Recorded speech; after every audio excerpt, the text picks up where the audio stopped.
तो कहानी की शुरुआत होती है और हमें एक कंपनी के ऑयल रिग प्लेटफॉर्म को दिखाया जाता है जो समंदर के बीचों बीच था। उस प्लेटफॉर्म के पास एक कश्ती पर दो आदमी बैठे हुए थे जो कि पानी के अंदर जाकर उस ऑयल रिग का कुछ काम करने वाले थे। उसमें से एक तो पानी के अंदर चला जाता है और पानी की गहराइयों में जाकर किसी चीज को ऑन कर देता है। वो चीज दिखने में किसी बॉम्ब की तरह थी, लेकिन तभी एक बहुत बड़ी शार्क उस आदमी पर हमला कर देती है। उसका साथी जो भी कश्ती में बैठा था वो अपने साथी का इंतजार कर रहा था। उसकी कश्ती भी हिलने लगी थी। उसे कुछ समझ नहीं आता। वो लाइट जलाकर यहाँ वहाँ देखने लगा था। तभी वो अपनी तरफ एक बहुत बड़ी शार्क को आता देखता है जो बहुत ही बड़े बड़े दांतों वाली थी। उसे देखकर वो डर जाता है। उस शार्क ने उस आदमी पर भी हमला कर दिया था। इसके बाद हमें मेक्सिकन शहर को दिखाया जाता है। हम एक आदमी पॉल को देखते हैं जो अपनी फैमिली के साथ गाड़ी में यहाँ मेक्सिकन शहर में आ रहा था। उसकी फैमिली में उसकी वाइफ और बेटा बेटी थे। वो अब एक बीच समंदर के किनारे रुकते हैं। पॉल का बेटा दूरबीन में उसी प्लेटफॉर्म को देखता है जो हमने अभी कहानी के शुरू में देखा था। दरअसल पॉल एक इंस्पेक्टर था और वो उसी जगह की जांच करने यहाँ पर आया था ताकि उसका काम भी हो जाए और वो अपनी फैमिली के साथ ट्रिप को भी एंजॉय कर सके। अब खैर ये मेक्सिको की एक टाउन में पहुँचते हैं जो दिखने में काफी अजीब लग रहा था। पॉल जब उस जगह को पुरानी तस्वीरों से मिलाता है तो उसे पता चलता है जो तस्वीरें उसके पास थी वो बहुत सालों पहले ली गई थी। वो वहाँ पर अब कुछ आदमियों के पास जाता है और बात करता है कि मैं एक ऑयल कंपनी की तरफ से आया हूँ जो हमारी कंपनी का प्लेटफॉर्म समंदर के बीचों बीच बनाया गया है, उसी की जांच करने में यहाँ पर भेजा गया हूँ और शायद हमारी कंपनी ने ही इस टाउन को भी बनाया था। मगर कोई भी उसकी बात का जवाब नहीं देता। पॉल कहता है हेलो, कोई मेरी जुबान समझ सकता है? तभी यहाँ पर एक आदमी बोलता है जिसका नाम एलरे था। वो कहता है तुम्हारी कंपनी की वजह से ही हमारे इस टाउन की ऐसी हालत हो गई है। वो पॉल को सही तरह से जवाब नहीं दे रहा था। तभी पॉल की वाइफ गाड़ी से उतर कर आती है और एलरे को समझाने लगती है देखिए हम यहाँ पर छुट्टियाँ मनाने ट्रिप पर आए हैं, हमें बस रहने की जगह चाहिए। वो एलरे को पैसे भी देती है। अब वो पैसे लेकर इन्हें एक होटल तक ले जाता है। जब ये लोग जा रहे थे तो एलरे रास्ते में अपने देवता के आगे कुछ पैसे रख देता है जिसके ये लोग यहाँ पर इबादत किया करते थे। अब उधर से गुजरता हुआ पॉल का बेटा भी वहाँ से एक मूर्ति उठा लेता है जिसकी एक आंख ढकी हुई थी और उसकी जगह पर अपनी चॉकलेट को रख देता है। एलरे ने अब इन लोगों को होटल में पहुँचा दिया था मगर ये होटल इन्हें अच्छा नहीं लगता। लेकिन ये लोग क्या करते, इसके अलावा इनके पास कोई और जगह नहीं थी। पॉल का बेटा अपनी आंख का मास्क उतार कर एलरे को दे देता है और शुक्रिया बोलता है। एलरे जाते हुए पॉल से कहता है कि अपना ख्याल रखना और अपनी फैमिली का भी। पॉल कहता है ऐसा आखिर तुम क्यों कह रहे हो, क्या यहाँ पर कोई खतरा है? वो कहता है हाँ, ब्लैक डीमन। इतना कहकर वो चला गया था मगर पॉल उसकी किसी बात पर ध्यान नहीं देता। पॉल को जब भी कंपनी की तरफ से कॉल आती है कि उसे अभी उसी ऑयल रिग प्लेटफॉर्म पर जाना होगा, ये बात अब अपनी वाइफ को बताता है और कहता है फिक्र नहीं करना, मैं शाम होने से पहले वापस आ जाऊंगा। तुम बच्चों का और अपना ख्याल रखना और हो सके तो कोई दूसरा होटल ढूंढने की कोशिश करो। अब वो अपना सामान लेकर समंदर के किनारे पहुंच जाता है जहां पर कंपनी की तरफ से भेजी गई कश्ती उसका इंतजार कर रही थी। वहां पर जो समंदर के किनारे गार्ड बैठा था उससे पॉल कहता है कि तुम रेडियो से उस प्लेटफॉर्म पर मैसेज भेजो कि मैं वहां पर आ रहा हूँ। ऐसा करने से गार्ड इनकार कर देता है। अब जो पॉल ने इसे रिकॉर्ड में रखने के लिए अपनी तस्वीर दी थी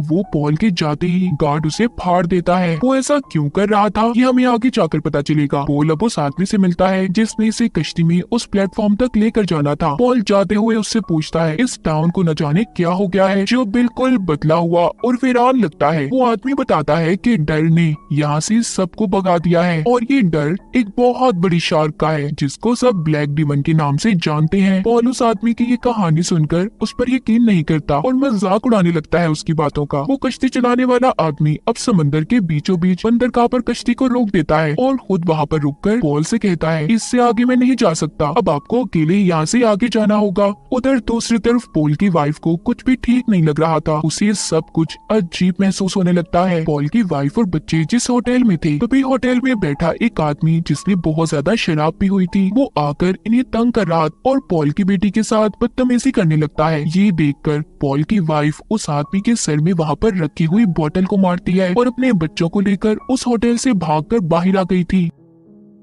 जब वो सभी अपनी गाड़ी के पास पहुंचते हैं तो देखते हैं किसी ने उनकी गाड़ी के टायर को चाकू से फाड़ दिया था। अब ये जल्दी से कश्ती की तरफ भागती है और कश्ती चलाने वाले आदमी को प्लेटफॉर्म तक जाने का कहती है जिधर इसका हस्बैंड पॉल गया था। वो आदमी इन्हें वहाँ पर ले जाने से मना कर रहा था। पॉल की वाइफ उसे पैसे देती है और कहती है प्लीज हमारी मदद करो। जब वो आदमी ये देखता है कि कुछ आदमी इस फैमिली के पीछे पड़े हुए हैं तो वो इनकी मदद करने के लिए तैयार हो गया था। दूसरी तरफ पॉल को दिखाया जाता है जो खतरे से अनजान अकेला ही प्लेटफॉर्म ऑयल रिग की तरफ बढ़ रहा था। जब वो उस प्लेटफॉर्म तक पहुंच जाता है तो देखता है उसकी हालत बहुत खराब है और उसके इर्द गिर्द का पानी लाल रंग का है। उसे ये बातें बहुत अजीब लग रही थी। वो उधर आकर आवाजें लगाने लगता है कोई है यहाँ पर, मगर कोई भी उसकी बात का जवाब नहीं देता। वो अंदर एक कैबिन में जाता है तो वहाँ पर उसे एक डॉग मिला था और साथ ही दो आदमी जिनमें से एक का नाम शैडो होता है। वो बहुत ज्यादा गुस्से में और घबराए हुए थे। उन्होंने हाथों में मारने के लिए चीजों को पकड़ा हुआ था। तभी पॉल इनको अपने बारे में बताता है कि डरो नहीं, मैं यहाँ पर इंस्पेक्शन जांच पड़ताल करने आया हूँ, ये सब कुछ ठीक है या नहीं। मगर उनमें से शैडो कहता है मेरे दोस्त बहुत देर हो गई तुम्हें आने में। तभी उन्हें बाहर से एक कश्ती की आवाज आती है। जब ये दूरबीन से देखते हैं तो उसमें पॉल की फैमिली थी। पॉल का बेटा जो कश्ती में बैठा दूरबीन से सभी नजारे देख रहा था। उसको पानी में एक बहुत बड़ा काले रंग का साया दिखाई देता है जो इनकी बोट कश्ती के नीचे से गुजर गया था। तभी प्लेटफॉर्म पर जो पॉल के साथ शैडो और उसका साथी थे उन्हें खतरे का एहसास हो गया था। वो उस प्लेटफॉर्म के जंगलों पर चीजों को मारने लगते हैं ताकि वो ब्लैक डीमन शार्क कश्ती को कोई नुकसान न पहुंचाए जिसमें पॉल की फैमिली थी। मगर पॉल को इस बारे में कुछ भी समझ नहीं आती। वो उन दोनों से पूछता है क्या कर रहे हो तुम दोनों,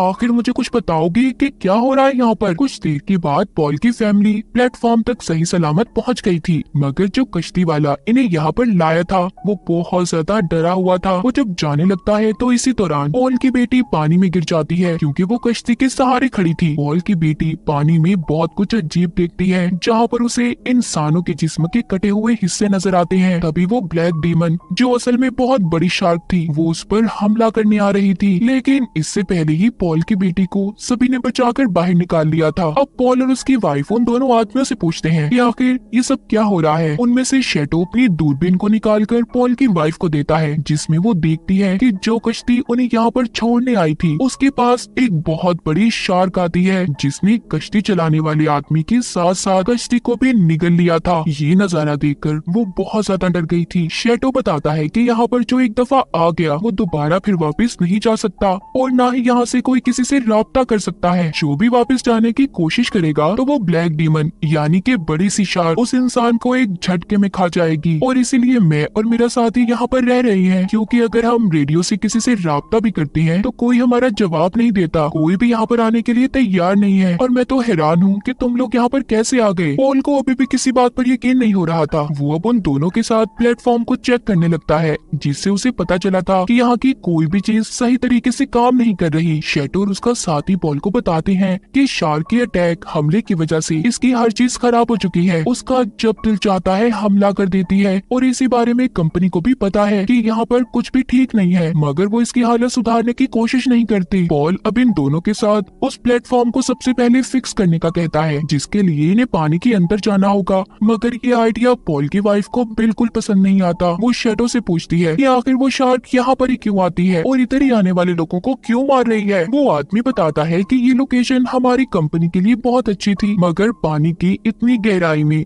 ये सब कुछ करना मना था। हमने असूलों की परवाह ना करते इस प्लेटफॉर्म को खड़ा किया। हमने गॉड की बनाई हुई नेचर कुदरत को खराब करने की कोशिश की। मुझे लगता है कि ये गॉड की तरफ से हमारे लिए एक भेजी गई सजा है। पॉल उसकी बातों पर हंसने लगता है। शैडो गुस्से में कहता है मैं सच कह रहा हूँ पॉल, इंसान नेचर कुदरत की बनाई हुई चीजों को खराब करते हैं। जिसके बाद ये सभी अब पानी के अंदर जाकर प्लेटफॉर्म को फिक्स करने के लिए तैयार थे। ये लोग स्टील के कैप्सूल का इस्तेमाल करके पानी के अंदर जाने वाले थे जबकि इसी दौरान वो शार्क भी उस प्लेटफॉर्म से टकरा रही थी। शैडो का साथी उस कैप्सूल में बैठकर पानी की गहराइयों के अंदर जाकर प्लेटफॉर्म को फिक्स करने की कोशिश करता है। तभी उसकी नजर वहाँ पर लगे हुए एक बॉम्ब पर पड़ती है जिसको हमने कहानी के शुरू में देखा था। इसका मतलब वो लोग इस प्लेटफॉर्म को तबाह करने खत्म करने आए थे। उन्हें भी इस खतरे का अंदाजा हो गया था। शैडो का साथी जो पानी में था वो अपने इर्द गिर्द इंसानी लाशों के नजारे देखता है। उनके जिस्म के हिस्से उसे जिंदा नजर आ रहे थे जो सिर्फ उसकी एक हेलुसिनेशन थी और कुछ भी नहीं था। तभी उसे अपने पास आता हुआ खतरा भी महसूस होता है। उसे शार्क नजर आ रही थी, इसलिए दोबारा से वो कैप्सूल में बैठ जाता है, मगर शार्क उस कैप्सूल पर झपट पड़ती है। वो उसे गहराइयों में ले जाने लगी थी। पॉल ऊपर ये देखकर उस कैप्सूल को रोकने की कोशिश कर रहा था, मगर नहीं कर पाता। तभी शैडो तो किसी तरह से पानी से निकलकर बाहर आ गया था। पॉल उससे उसके साथी के बारे में पूछता है। तभी शैडो के साथी का जिस्म उन्हें पानी के ऊपर आता दिखाई दे रहा था। पॉल जब उसको बाहर निकालने की कोशिश करता है, उसे लग रहा था कि शायद वो जिंदा होगा। पानी से निकालकर पता चलता है उसका आधा हिस्सा गायब था, उसकी टांगे शार्क खा चुकी थी। ये देखकर सबके सब लोग पूरी तरह से डर जाते हैं और रोने लगे थे। पॉल की बेटी ने भी ये सब कुछ देख लिया था, जिसे देखकर वो भी डर गई थी। पॉल अपनी वाइफ के साथ अंदर आता है। वो दोनों अपने बच्चों के आने वाले कल के बारे में बात कर रहे थे और सोचते हैं कि अब क्या करेंगे वो। तभी पॉल अपनी वाइफ पर चिल्लाता है और कहता है, तुम यहाँ पर क्यों आई? मैं तुम्हें एक महफूज जगह पर छोड़कर आया था, तुम बच्चों को लेकर इधर क्यों आ गई? पॉल की वाइफ उसकी बातें सुनकर रोने लगी थी और बताती है कि जिस जगह पर तुम हमें छोड़कर आए